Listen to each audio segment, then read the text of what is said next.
কন্ডি TIONAL conditional conditional sentence conditional sentence clear এই conditional মানে হচ্ছে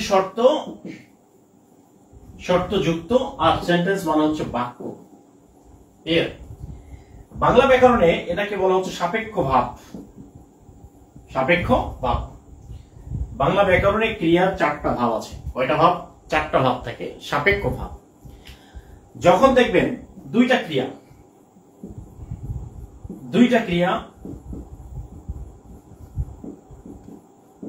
ওকে একটা সেন্টেন্স দুইটা ক্রিয়া যখন দেখবেন যে একটা ক্রিয়া বা ভার্ব আরেকটা ভার্বের উপর ডিপেন্ড করে যদি কখনো দেখেন যে একটা ভার্ব আরেকটা ভার্বের উপর ডিপেন্ড করে তখন সেটাকে বলে কন্ডিশনাল কেমন যেমন তুমি যদি আমাকে ভালোবাসো আমি তোমাকে ভালোবাসবো তুমি যদি আমাকে এক বিন্দু ভালোবাসা দাও আমি তোমাকে এক সিন্ধু হৃদয় দিব ওকে শর্তযুক্ত তুমি যদি আসো আমি তোমাদের বাড়িতে যাব তুমি যদি স্টেশনে আসো আমি তোমার সাথে দেখা করতে যাব তারপরে যদি তুমি একবার বলো যদি আমি পাড়ি দেব 7 সমুদ্র 13 নদী মানে তুমি যদি একবার বলো তাহলে আমি পাড়ি দেব তাহলে আমার পাড়ি দেওয়াটা ডিপেন্ড করতেছে তোমার বলার উপরে জাস্ট বলে দেখো বলে দেখো আমি চলে যাব তোমার কাছাকাছি ওকে এই হচ্ছে কন্ডিশনাল প্রিয় কলিজার ভাই বোন আমরা কন্ডিশন মানে হচ্ছে ইফ মানে হলো যদি ইফ দিয়ে কন্ডিশনাল হয় ক্লিয়ার একটু মনে রাখবো আমরা তাহলে প্রিয় কলিজার ভাই বোনেরা একটা জিনিস মনে রাখবেন কন্ডিশনালের দুইটা অংশ থাকে একটা হচ্ছে ইফ এর অংশ আর একটা হচ্ছে অপর অংশ খেয়াল করবেন ইফ এর অংশ দেওয়া থাকলে অপর অংশ পূরণ করতে হবে যদি অপর অংশ দেওয়া থাকে তাহলে ইফ এর অংশ পূরণ করতে হবে আমাদের দুইটা দেখবো আমরা দুইটা সাইডে দেখবো যে এটা দেওয়া আছে নাকি ওইটা দেওয়া আছে যে কোনো একটা আমাদেরকে পূরণ করতে হবে কেমন তাহলে কন্ডিশনাল হচ্ছে 4 প্রকার কত প্রকার 4 প্রকার তাহলে এই 4 প্রকারের মধ্যে তাহলে এক নাম্বার হচ্ছে ফার্স্ট কন্ডিশন 2 নাম্বারটা হচ্ছে সেকেন্ড কন্ডিশন 3 নাম্বারটা হলো থার্ড কন্ডিশন ক্লিয়ার কন্ডিশন আর 4 নাম্বারটা হলো জিরো কন্ডিশন তাহলে কোশ্চেন যদি পরীক্ষায় আসে conditionals are dash kinds তাহলে কি হবে 4 3 2 এবার হচ্ছে 1 কন্ডিশনাল কত প্রকার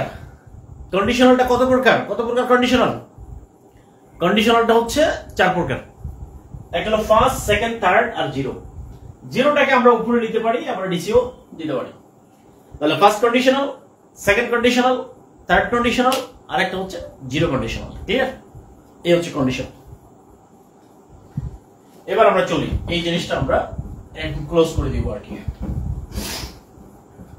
তাহলে ইফ এর অংশটা যদি ইফ এর অংশ দেওয়া থাকে তাহলে অপরটা পূরণ করতে হবে এটা খেয়াল করতে হবে এক নাম্বারটা হচ্ছে ইফ এর অংশ যদি প্রেজেন্ট ইনডিফিনিট টেন্স হয় প্রেজেন্টে থাকে ইফ এর অংশ যদি এটা হবে ফিউচার ইনডিফিনিট পরেরটা কি হবে ফিউচার ইনডিফিনিট হবে আর 2 নাম্বারটা হচ্ছে ইফ এর অংশটা যদি পাস্ট ইনডিফিনিটে থাকে তাহলে পরেরটা কি হবে পরেরটাতে একটা সাবজেক্ট হবে তারপরে কি হবে শুড সাবজেক্ট হবে তারপর হচ্ছে উড তারপর হচ্ছে কুড অথবা মাইট যে কোনো একটা থাকতে পারে এরপর হবে ভার্ব 1 তিনটা জিনিস মনে রাখতে হবে তাহলে যদি পাস্ট ইনডিফিনিট হয় তাহলে হবে সাবজেক্ট উড কুড মাইট যে কোনো একটা হবে তারপরে ভার্ব 1 সব সময় এই উডটা বেশি হয় এই তিনটার যে কোনো একটা, তারপর হবে একটা হ্যাভ, তারপর হবে ভার্ব 3। কি হবে? ভার্ব 3। এই তিনটা ফাংশন যদি আমরা জানতে পারি তাহলে আমাদের কাছে কন্ডিশনাল কোনো ব্যাপারই না। তাহলে ইফ এর অংশ যদি প্রেজেন্ট ইনডিফিনিট টেন্সে থাকে, পরেরটা হবে ফিউচার ইনডিফিনিট। আর এটা যদি পাস্ট ইনডিফিনিট থাকে তাহলে হবে subject would could might verb 1। এটা পাস্ট পারফেক্ট হলে সাবজেক্ট উড কুড মাইট যে কোনো একটা, তারপর ভার্ব হ্যাভ, তারপর ভার্ব 3। ওকে, এই জিনিসটা আমরা নিব। হ্যাঁ, এবার আমরা একটু প্র্যাকটিসে যাই। তাহলে for example, dear students, question হলো ইফ ইউ লাভ মি, যদি তুমি আমাকে ভালোবাসো। আমরা দেখবো এটা কোন টেন্সে আছে, ইফ এর অংশটা কোন টেন্সে আছে। তাহলে এইটা কি হবে? আই উইল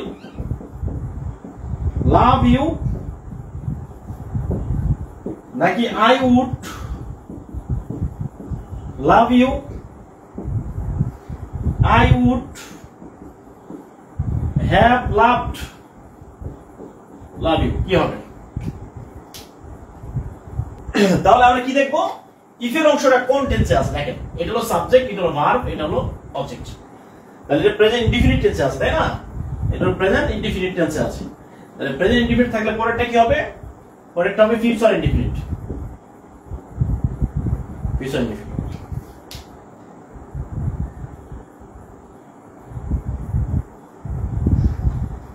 ওকে, প্রিয় কলেজের ভাই বোন, কোশ্চেনটা এইটাই। ধরেন যে যদি এটা হইতো 2 নম্বর কন্ডিশনাল ক্ষেত্রে, ইফ ইউ লাভড মি, এখানে দেখতে হবে কোন টেন্সে আছে। তাহলে এখন পরের অংশটা কি হবে? এটা অপশন এটাই। তাহলে এখানে বলছে ইফ ইউ লাভড মি, তাহলে এই সেন্টেন্সটা কোন টেন্সে আছে? পাস্ট ইনডিফিনিট, মানে ভার্ব 2 আছে, তাই তো? Verb 2 past indefinite tense. তাহলে পাস্ট ইনডিফিনিট থাকলে পরেরটা কি হবে? সাবজেক্টের পরে উড হবে, তারপর ভার্ব 1। তাহলে আই উড লাভ ইউ, ঠিক আছে? I would love you. আমাদের চিন্তা হবে যে আসলে কোন টেন্সে আছে। ওকে, এবার দেখেন তো, যদি কোশ্চেনটা এরকম হয়, if you had love me, তাহলে বাকি অংশটা কি হবে? তাহলে প্রিয় ভাইরা দেখেন, ইফ ইউ হ্যাড, এই যে হ্যাড এর পরে ভার্ব 3 আছে, তাই তো? তাহলে এটা হলো পাস্ট পারফেক্ট। যদি পাস্ট পারফেক্ট টেন্স থাকে তাহলে পরেরটা কি হবে? পরেরটা হবে আই, সাবজেক্ট উড হ্যাভ, তারপর হচ্ছে loved.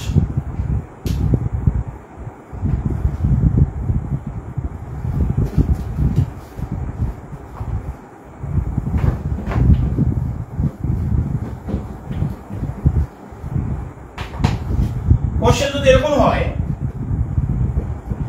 If you had studied regularly, ঠিক আছে? তাহলে বাকি অংশটা কি হবে? You would pass in the exam. B নাম্বারটা হচ্ছে you will pass in the exam.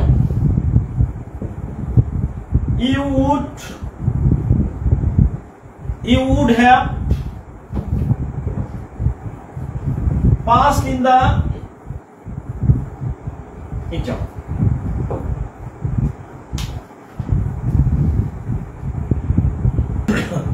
ওকে, তাহলে if you had দেখতে হবে এটা কোন টেন্সে আছে, কোন টেন্সে আছে।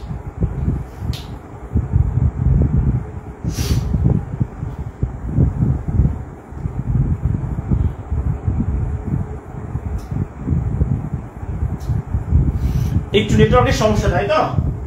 তাহলে এটা পাস্ট পারফেক্ট টেন্সে আছে, তাহলে কি হবে? You would have, if you had studied regularly, you would have past.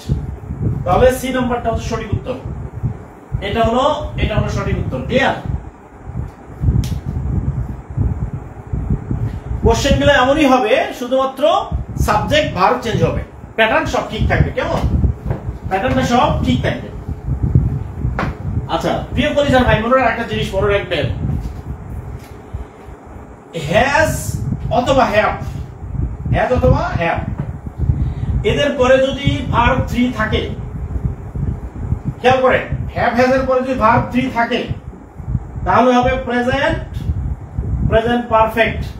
কি হবে? প্রেজেন্ট পারফেক্ট টেন্স হবে। আর হ্যাভ অথবা হ্যাজ এরপরে যদি নো ভার্ব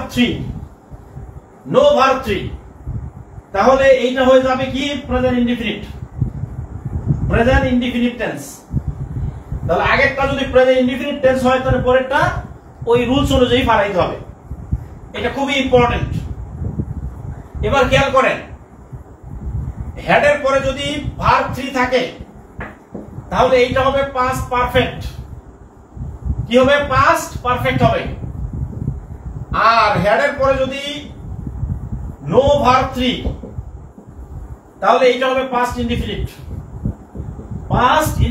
মনে রাখবেন। কেমন? এই জিনিসগুলো একটু মনে রাখতে হবে। হ্যাভ হ্যাজ হ্যাড এর পরে যদি ভার্ব 3 না থাকে তাহলে ওইটাই মূল ভার্ব হবে। তখন আমরা টেন্স অনুযায়ী আমরা এই সেন্টেন্সটা তৈরি করব। কেমন? এটা কি বোঝা গেছে কিনা?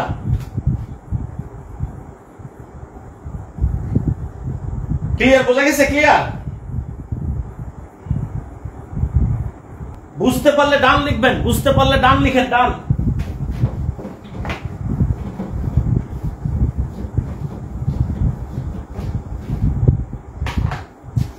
তাহলে কোশ্চেন লেখেন, if I have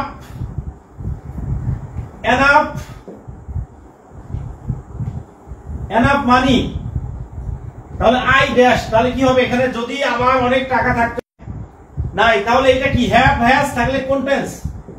present indefinite tense. তাহলে I will help you, I would help you। ঠিক আছে? ওইটা হবে মূল verb, present indefinite tense.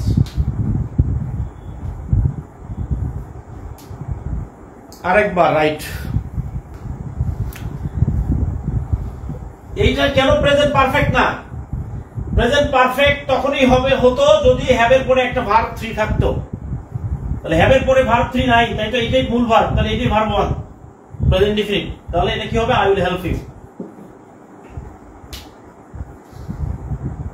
Will help you. বোঝা গেছে প্রিয় ভাইরা? বুঝতে পারছেন? এবার দেখেন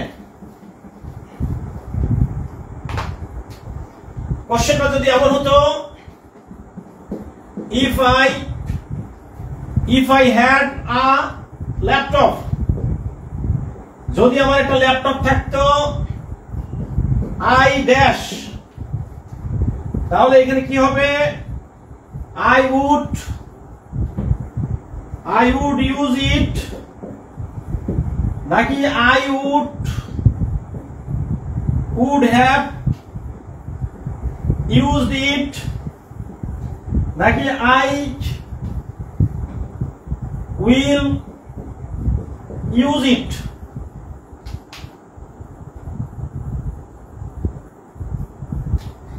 তাহলে খেয়াল করতে হবে এটা কোন টেন্সে আছে? হ্যাড এর পরে কোনো ভার্ব 3 নাই, তার মানে কি?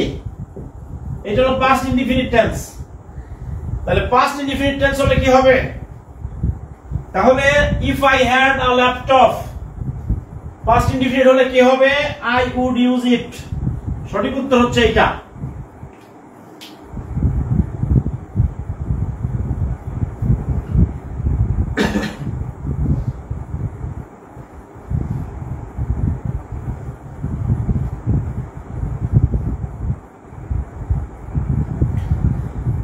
প্রিয় ভাইরা বোঝা গেছে কিনা? প্রিয় কলেজের ভাই বোনেরা বুঝতে পারছেন? বিষয়টা ক্লিয়ার তো? আশা করি ক্লিয়ার ইনশাআল্লাহ। বুঝতে পারলে একটু ডান লিখবেন। হ্যাঁ আচ্ছা, আরেকটা জিনিস আপনাদেরকে শেখাই, সেটা হলো number 4, zero conditional. Zero conditional, এই জিরো কন্ডিশনাল ক্ষেত্রে কি হবে? ইফ এর সাথে প্রেজেন্ট ইনডিফিনিট, পরেরটাও প্রেজেন্ট ইনডিফিনিট, দুটোই প্রেজেন্ট ইনডিফিনিট হবে। তাহলে প্রেজেন্ট ইনডিফিনিট কখন হবে? যখন বিষয়টা চিরন্তন সত্য হবে। চিরন্তন সত্য এই ঘটনাটা যদি ঘটে তাহলে দুইটাই প্রেজেন্ট ইনডিফিনিট করা যাবে। এটাকে বলা হচ্ছে জিরো কন্ডিশন। এটাকে বলা হয় জিরো কন্ডিশন। প্রেজেন্ট ইনডিফিনিট ঘটনাটা যদি কি হয়? চিরন্তন সত্য হয়। ওকে, তাহলে চিরন্তন সত্য ঘটনা কি? কোশ্চেন হলো, if you heat the ice, তুমি যদি বরফকে তাপ দাও, বরফকে তাপ দিলে তো গলে যাবে, তাই না? It will melt, B number হচ্ছে it melts, C নাম্বারটা হচ্ছে it melt। কি হবে?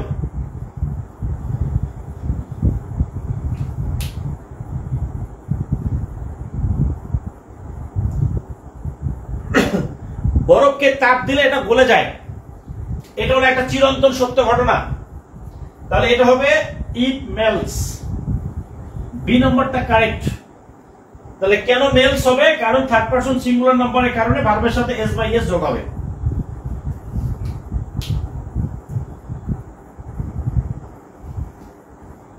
B number. ওকে, এই জিনিসটা মনে রাখবেন। তবে একটা জিনিস খেয়াল করবেন, যদি অপশনে যদি না থাকে, অপশনে যদি প্রেজেন্ট ইনডিফিনিট না থাকে তাহলে ফিউচার ইনডিফিনিট করবেন। প্রেজেন্ট না থাকলে ফিউচার করবেন আনসার। ঠিক আছে, কোনো সমস্যা নেই ইনশাআল্লাহ। তাহলে প্রিয় কলেজের ভাই বোন, আজকের ক্লাস এতটুকুই। আমার শরীরটা একটু দুর্বল লাগতেছে, খারাপ লাগতেছে, একটু ভালো লাগতেছে না, তারপরে ক্লাসটা নিয়েছি। আপনারা আজকের এই যে যতটুকু করলেন কন্ডিশনাল সম্পর্কে কেমন লাগছে একটু কমেন্ট করে জানান। একটু আপনাদের কমেন্ট দেখি।